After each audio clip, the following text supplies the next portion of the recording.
ఒకసారి ఒక గ్రామంలో కుందేలు మరియు తాబేలు ఉన్నాయి. వారిద్దరూ చాలా ఆడతారు. ఒక రోజు కుందేలు తాబేలుని ఎక్కిరించింది. నువ్వు ఇంత నిదానంగా నడుస్తావు, అసలు ఎప్పుడైనా ఎక్కడికైనా వెళ్ళగలవా అని వెటకారం చేసింది. నాతో పరుగు పందెం వేసుకుంటే నేను నిన్ను సులువుగా ఓడించేస్తాను అని గొప్పలు చెప్పుకుంది. తాబేలు పరుగు పందెం ఆడడానికి ఒప్పుకుంది. నిర్ణయించిన రోజు కుందేలు తాబేలు పోటీ చూడడానికి అడవిలో జంతువులన్నీ చేరాయి. కుందేలు మహాధైర్యంగా గర్వంగా పందెం జరుగుతున్న చోటుకు వచ్చింది. మన తాబేలు అనుకువగా వినయంతో పందెం గీత మీద తన స్థానం గ్రహించింది. కోతిని పథకకర్తగా ఎంచుకున్నారు. కోతి 1, 2, 3 అనంగానే కుందేలు తుర్రుమని పరిగెట్టడం మొదలుపెట్టింది.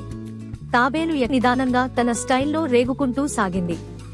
కొంచెం దూరం పరిగెట్టాక కుందేలు వెనక్కి తిరిగి చూస్తే తాబేలు ఎక్కడా కనిపించలేదు.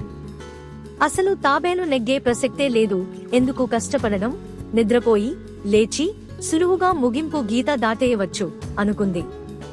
ఒక చెట్టు కింద నీడలో హాయిగా కళ్ళు మూసుకుని నిద్రపోయింది. కొంతసేపటికి తాబేలు తన పద్ధతిలో అదే చెట్టుని దాటింది. నిద్రపోతున్న కుందేలుని చూసింది. కాని తన దారిని తను కొనసాగుతూ నిదానంగా చిన్నగా రేగుకుంటూనే ముగింపు గీత దగ్గరికి చేరుకుంది. తాబేలు ముగింపు గీత దగ్గర ఉండగా కుందేలుకి మెలకువ వచ్చింది. తాబేలు గీత దాకా చేరిపోయిందని చూసి వేగంగా పరిగెత్తింది. కాని కుందేలు చేరే లోపల తాబేలు గీత దాటేసి పోటీ నెగ్గేసింది.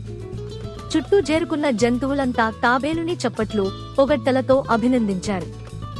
మన బలాన్ని ఎక్కువ, ఇతరుల సామర్థ్యాన్ని తక్కువగా ఎప్పుడు అనుకోకూడదు.